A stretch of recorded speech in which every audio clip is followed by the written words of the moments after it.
Oh my gosh, we did it. We made it to day 7 of the 100 videos in 100 days challenge here on my channel. And so I wanted to do a bit of a breakdown of the videos that I've already posted, days 1 through 6, and give you some insights. We're going to look at some data, some metrics, conversions, like all of those things. And then we're going to also dive into just what I've learned. I don't want this to be like a case study wrapped in a bow where I'm like, here's all the things that I did well and da da da da da, because there's so much to learn in the things that did not go well. So that, you can walk away from this video thinking for yourself of like how you want to implement even the things that I'm experiencing for yourself, or so that you can avoid maybe some of the learning curve, right? Some things we have to experience for ourselves, and some things is just a matter of like, oh, I didn't know that. I'm going to be aware of that, okay? So let's go ahead and dive in. Okay, so first things first, again, when I started this channel, or not this channel, when I started this challenge, I did not know what I was getting into. I mean, I knew that this was going to be something that was going to stretch me. And also, I think I just wanted an outlet for also testing the things that I also teach my students. And we're going to dive into some of that stuff as well. But I've actually been like thoroughly surprised at what I have found analyzing everything. So the first video that I actually started off with is the video on how like you can make $1,000 before you even have 1,000 subscribers. And that video is sitting at, I want to say, 110 views. I gained 2 new followers or 2 new subscribers from that video. Now, the average view duration for that video is like 1 minute and 52 seconds. We can improve, but it's good to know that at least people are making it past the, like a little bit past like the 90-second mark. So we're gonna work on improving that. The second video is you're not bad at YouTube, you're just doing it wrong for you. And that video, I believe, is sitting at about 16 views. The average view duration is 1 minute and 26 seconds. 29 seconds, excuse me. The third video is the video where I actually made the announcement for this challenge. And so that video actually has 20 views. I gained 2 new subscribers from it, but the average view duration right now is like 27 seconds. So we definitely need to like improve on that. The third video is the video on how I run my business on only $100 a month. That video has 13 views. We do not currently have the metrics for the like average view duration because it's just too early. The fifth video is on how to turn your channel into your industry's Netflix, and I believe that video is sitting at 5 views. And so it is too early to really look at any of the analytics per se. And then the sixth video is the video on the reality of posting on YouTube every day, and we're sitting at 8 views right now. Again, too soon for a lot of the metrics, but nonetheless, there's some really, really juicy stuff that I was able to discover, even with like such a low view count for the videos, I guess you could say. So most people are going to look at just subscribers. You might have even been hearing me and was like, oh, these aren't doing too well. They're doing exceptionally well. They're doing exceptionally well, okay? And so it's not just about the subscribers. A lot of talk about titles, a lot of talk about thumbnails. I get that. Yes, we want to get people through the door, but once we get people through the door, do we keep people at the party? That's one of the things that I don't think is talked about enough. It's like, okay, we got people through the door. They at the party. Does the party suck? Do you not have drinks for people? You got snacks? You know what I'm saying? Does the bathroom have toilet paper? Is this party ratchet? Like, what's going on? You know? And so there are some things that I was able to analyze through looking at all of the like the transcriptions and comparing that to things like the average view duration. And so I have like a lot of notes, y'all. So I am doing well with, I think, projecting authority. Okay, authority, right? I think that I do really well with teaching. The videos where I am being more emotionally transparent are doing fairly well. And when it comes to titling, what seems to be working is conceptual framing. So think, $1,000, 1,000 subscribers, industry's Netflix. Here's where I need to improve. Who the video is for, I'm not doing that good of a job at expressing that very clearly at the beginning of the video. And so because I'm not doing that, that could contribute to a lower like click-through rate, a lower view, or not click-through rate, but a lower average view duration, where like the title and the thumbnail are compelling enough, and then it's not really made clear who this video is particularly for. I'm also not sharing like what the stakes are, and this one I'm struggling with a little bit. And so what I mean by that is I'm not really coming out saying like, if you don't do this, this is the consequence type of thing, right? And maybe not so like harsh and like in people's faces, but I'm not sharing like, okay, when you're not doing this, if you're not doing this right, like this is the consequence of what happens. And I think for me, the struggle in that is that I am someone who believes in infinite possibilities, right? And so I believe that there really is one of the infinite timelines where you could do the thing and the thing works. You could not do the thing and still get the outcome. Like that's always a possibility. And so it's really hard for me to just express like, if you don't do this, then da da da da da, right? So I will be working on that and trying to do it from a place of like integrity. So here's what I'm also noticing for the different types of videos that I've created. And we have three. So the first one is like teaching and framework videos. Those right now are getting like lower impressions, but they have a higher view duration. So there is a potential there for a stronger like binge watching effect, I believe, to happen, where they would watch one teaching video, another teaching video, another teaching video, boom, boom, boom, boom, boom. They're converting in regards to trust, but right now, not traffic. The second type of video are like the tactical type videos. Those have higher impressions, but they are currently kind of having lower retention with the viewers. And just at this point, we need more testing with those types of videos. The third type are like the raw, emotionally transparent type of videos.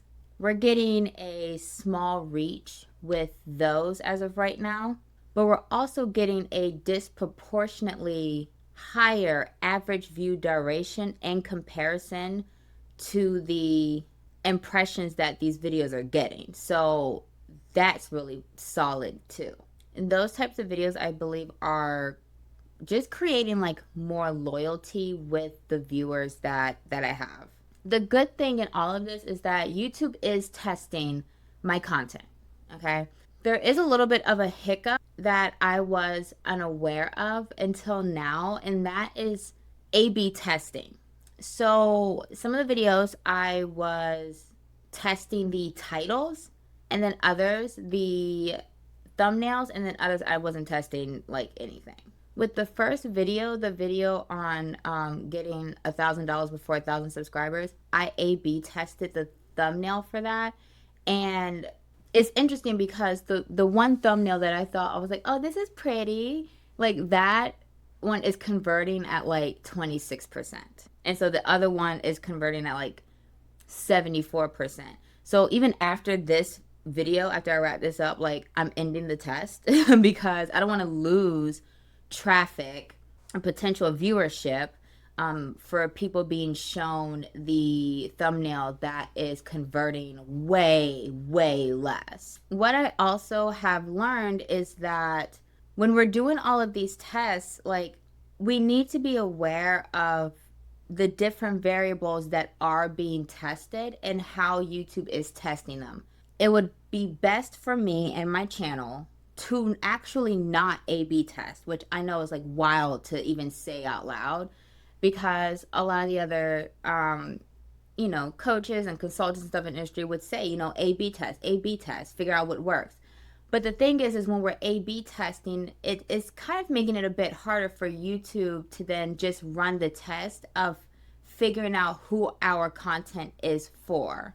And so I'm seeing better results with having just when I upload one title, one thumbnail, and let YouTube just do what it needs to do to go find, the right people. After I grow a bit, or after I've posted maybe like 20 videos, we can jump back into maybe A/B testing. But with A/B testing also, I'm discovering that YouTube is kind of pushing my content out a little bit slower. I don't know if that makes sense. But what's going to be most important is moving forward, like making sure that there's congruency between the thumbnail, the title, and then like the first 30 seconds of the video. Do they all tell the same story? Do they all appeal to the same person? So really just spending a little extra time being succinct with that. And this goes back to what I was saying before about being really explicit about who this video is for in the beginning of the video. Okay, this is the juicy part that I'm about to dive into, because I'm like, wait a minute. Now, I have always said that you need to be able to track what particular videos are doing what when it comes to the conversions to your sales pages, your landing pages, etc. A lot of people do not do this. A lot of people genuinely do not do this. So they cannot actually say, factually say, how their YouTube content is actually working, again, because most people are just focused on subscribers and views. But I'm about to blow your fucking mind with what I'm about to share with you, okay? So I tracked the conversions, or at least the click-through rate, from the viewers to my actual sales pages. So this is something that I'm just testing. So I use Go High Level. If you have not seen the video on like the different tools that I use in my business, I will go ahead and link that below in the description box. But for the video on, $1,000 before 1,000 subscribers, blah, blah, blah, right? 110 views. That's really low. Like, let's be honest, that's really low. 7 clicks over to my sales page though, for my bigger program, the Magnetic Channel Method. That is a 6.36% click-through rate from the viewers to the sales page. From the viewers to the sales page. So that I think is really good right now. The video that I did on becoming or turning your channel into your industry's Netflix, we got 4 views, at least when I pulled these metrics. 4 views, 3 clicks over to the sales page. The click-through rate is like 75%. Now, of course, that number is going to go down the more views that this video gets, but I want you to really, I want you to think about that right out the gate. Think about that right out the gate. That I posted a video and 3 out of the 4 views watched it and were compelled enough to go to the sales page. Now, this one, yeah, I believe this one was also sending people to the Magnetic Channel Method. So I'm not expecting a high conversion rate in regards to sales just yet. people are discovering me. People are getting a feel for who I am. They're getting a feel for how I teach. They're seeing if they like me. They're checking out the sales page. That's great. We're not even going to touch that yet. Okay, we need more data. We need more data before we dive into just switching stuff up. Because I feel like that's something that we could like very easily like fall down the rabbit hole with. It's just like, oh my God, 3 people clicked on it and didn't buy. Like, it's okay. It's okay. Calm down. It's okay. Calm down. Right. And especially because this program is like a $500 program. It's $497. Right. It's a payment plan, but nonetheless, this is not like just pull out my credit card and buy type of pricing. Again, I'm testing. Then the video for like you're not bad at YouTube, da da da da da. That was a video that I did. Kind of, this video is essentially doubling as a VSL, a video sales letter for YouTube by Design, because originally when I first launched this product, I had the sales page and everything in Thrivecart. Now I'm using Go High Level. I had to build out a whole new sales page, like all the things. So we're drawing traffic to it, testing the things out. That video had 15 views. We got 2 clicks over to the sales page. So it's like a little over 13% for the click-through rate from viewer to sales page. This is great news, by the way. Between those 3 videos, that's like 129 views, but 12 clicks to my sales pages. So that's a 9.30% click-through rate. If we can maintain that, I'm good. Like, do you see what I'm saying? This is why it's good to look at the deeper metrics than just subscribers. I got more clicks to my sales pages than I got subscribers, because what was the subscriber like? Okay, great. Thank you to everyone who subscribed. I appreciate you. And if you haven't, you're watching this video, you need to do that.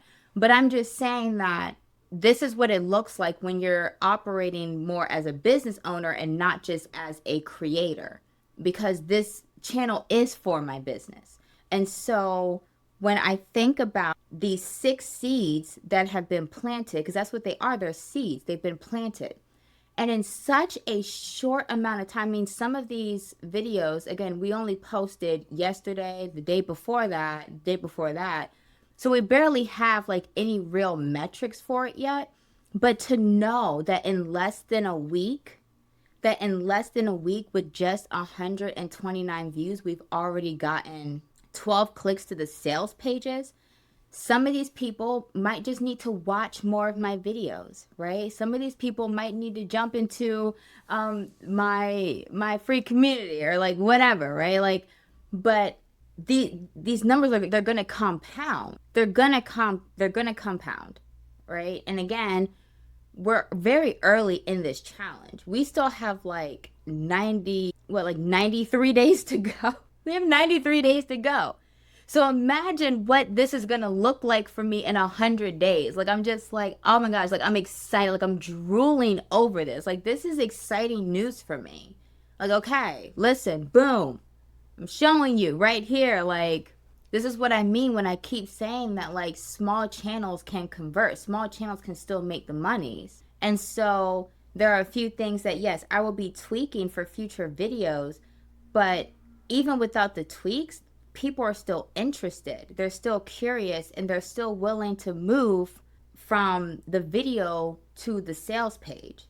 Now, I'm not even promoting things that are like dumb cheap. YouTube by Design is only $47 though. But even then, you know, that's kind of like that might still be like a let me think about this price. I don't know. I have had people who really didn't need to think about it, but those people that purchased YouTube by Design in the past, I think they knew me in some capacity, whether they knew me from like Facebook, they've known me for years, whatever the case may be. So they already trusted that they were going to get something dope when they bought it, because I don't put out a lot of products because I'm always kind of focused on like, how can I make the things that I already created even better than just letting it kind of just be mediocre and then I move on to the next thing. So I also need to make sure that I'm sharing what the payoff is for my videos and making sure that they are like easy to understand quickly. Not that the videos themselves have to be quick, but making sure that the viewer is better aware of like what are they going to get out of this, what's the benefit of them like knowing this information, implementing this information. So like I'm really good at giving like a tutorial. I can show you how to do a thing. I love doing a good old screen share, honey, but comma and letting the person on the other side of the screen better understand like why they should even give a damn. I need to be better at that. I think that I'm doing fairly well at sharing with the viewer what they need to do next without giving like this listicle, like, okay, here's like 5 things you need to do now, or like here's 10 things you need to do now.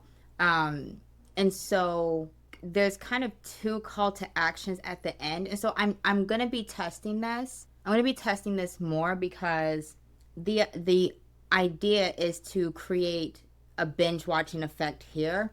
And so we end each video with a call to action, essentially to lead people to another video that is relatable to the video that they just watched, instead of leaving it up to YouTube to figure it out by using that best for viewer option. I don't want to use that. I want it to make logical sense. So I'm going to be continuing to test that, reframe, like get better at that.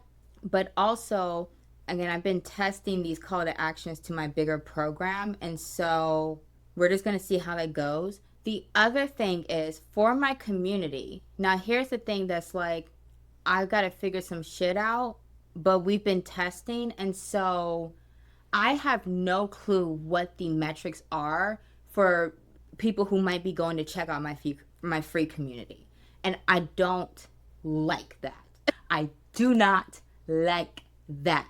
I know me, and I am a technical person, so I feel like what I'm envisioning I can create, which is like some sort of flow and go high level where maybe I can create like an opt-in page and then set up the automations to that way when people opt in to join the free community, they are then sent some sort of like registration email for them to sign up for the community, because sending people directly to the about page, because my community is set up just like school. Like Go Collab looks just like school. It looks just like school, but just with honestly better features in my opinion. If you wanna know more about that, if you want to deep dive into Go high level and how I'm using it, like please let me know in the comments, because give me an opportunity to share my screen, honey. Right? But nonetheless, like I can't see the impressions. I can't see that analytical data to be able to make informed decisions or to know like, are people even clicking? Like I don't know. Like the same way that I was able to tell you with the sales pages, I can make decisions off of that, right? I can't make decisions off of not knowing like how many people are clicking over to the page. Are they reading through it? Are they struggling to like sign up? Is everything clear? Like I don't know this information. So I don't like that. That's going to be like that's going to be like on my top 2 things that I want to work on in regards to projects, because I just think that having that information is important. Okay, so let's get into like the real talk of like the emotional shit, the turmoil, the crash outs, the crying. Can I be honest? Like while I was recording the earlier part of this video, my husband texted me and I thought that he needed something from me in the moment. And I'm literally recording and I just started crying, y'all. Like I'm just like, I need to get the video done. You're fucking it up, and like all the things, right? It's like those types of things like that happen behind the scenes that I'm just like, okay. So, I've learned to become much better at like emotional regulation, but also it's okay to cry. It is okay to cry a little bit. Okay, I got my little tears out. I took about 5 minutes. I said, let me get myself together. And I sat back down and I kept presenting the information for you all, right? These things will happen. I shared in yesterday's video about how like my whole day was gone because I had like 2 gigabytes of space left on my computer, and I was just like, fuck me. So then I spent so much time organizing files, deleting files. Like I'm talking about like 50 gigabytes gone. 50, and I wasn't even done. I still have more to do, but like this is a good start. So you know what I'm saying? I have been learning a lot, and I feel like every day of this challenge I have learned something new. And I think this is one of the main things that I really wanted to get out of this challenge, which was when there's that pressure there, right? Because I'm one of those people that I can work fairly well under pressure. I was always like that in school. I was the person who like waited until the very last minute to like write my papers and stuff, but then I would always get good grades on them. Maybe that's some subconscious like programming I need to look at. I don't know. Who cares? It's working for me right now. So you know, if it ain't broke, don't fix it. Okay. And so becoming more efficient at recording. In the beginning, I was figuring stuff out. You know, do I like the wide lens look? You know, making sure my desk is set up, you know, making sure that things are centered, and you know, where exactly do I want the tripod to sit, and just all of the things, like figuring those out like days 1 and 2. But then also efficiency with editing. I'm getting quicker at editing. Every time that I'm editing, I'm learning how to do something new and descript. And sometimes because of the time pressure, it is forcing me to think like how can I do this without making it look like slop? Because I always talk about like slop content.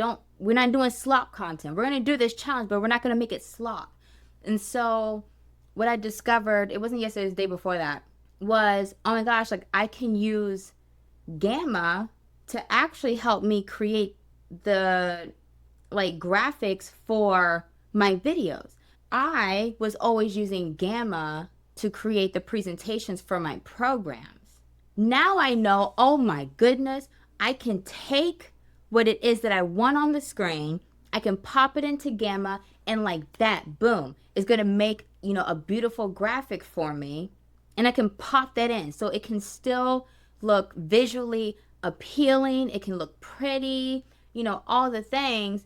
And I don't have to go into Canva and manually try to do like it makes me so happy, right?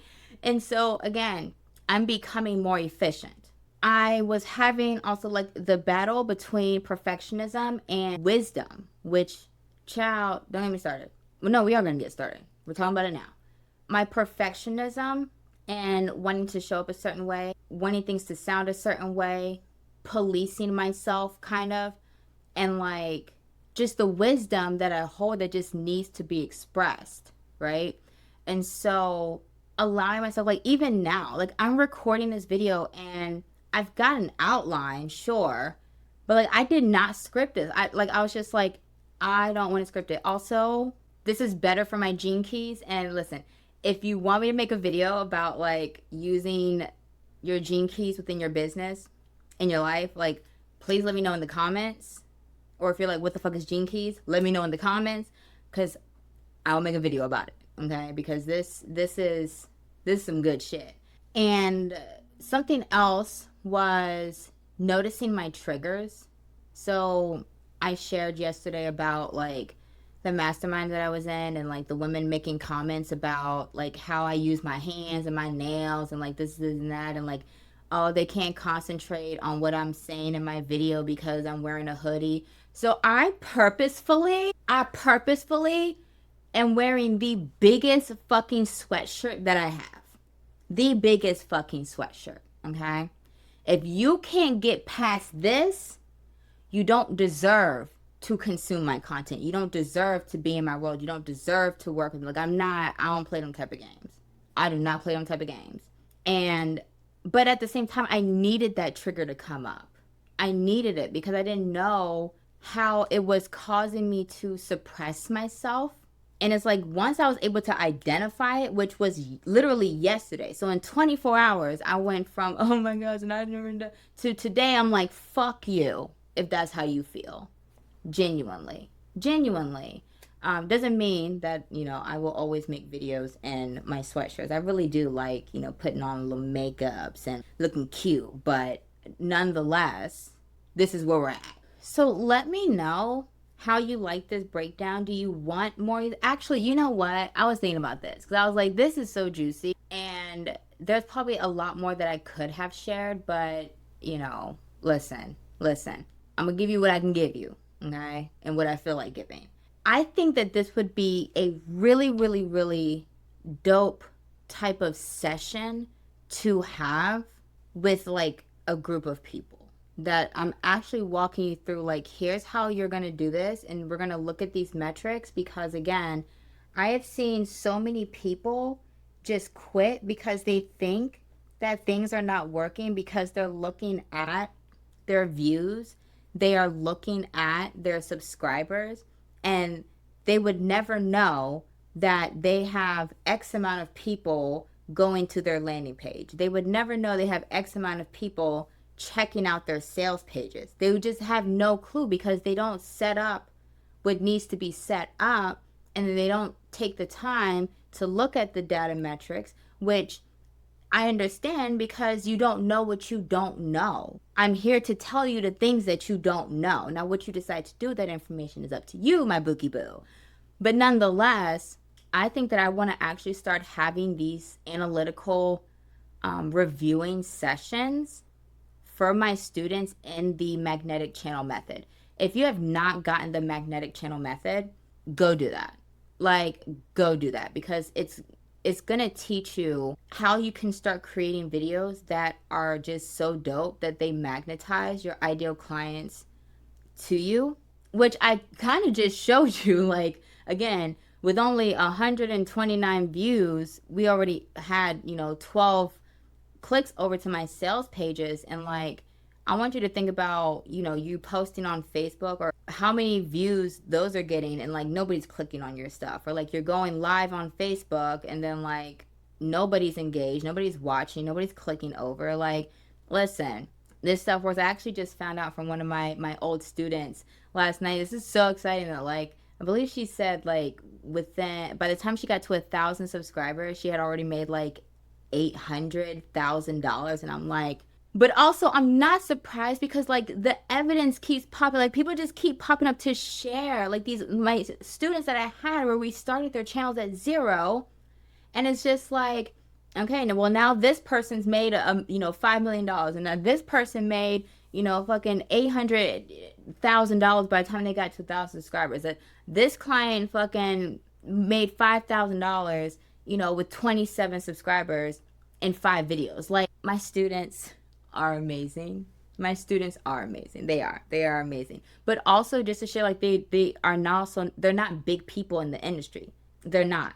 They are not big people in the industry. If I said their names, you'd be like, who? Be like, exactly, right? So you need to join the magnetic channel method. There's a free lesson in there that just like, it's fun. It's fun. It highlights one of the tools that, like, I think would be really life-changing for you in regards to being able to create videos that are better than your competitors, and making sure that you are actually creating content for your ideal client, and not just content for the sake of creating content. So the link to go ahead and join the magnetic channel method is in the description. But if you have any questions whatsoever, like, message me on Instagram. We could just talk about it. I have no problems with that. And so with that being said, I want you to get a better understanding of how you can start to track which of your videos are actually driving traffic and sales. So I want you to watch this video next, because I'm going to break all of that down for you. And I will see you over there.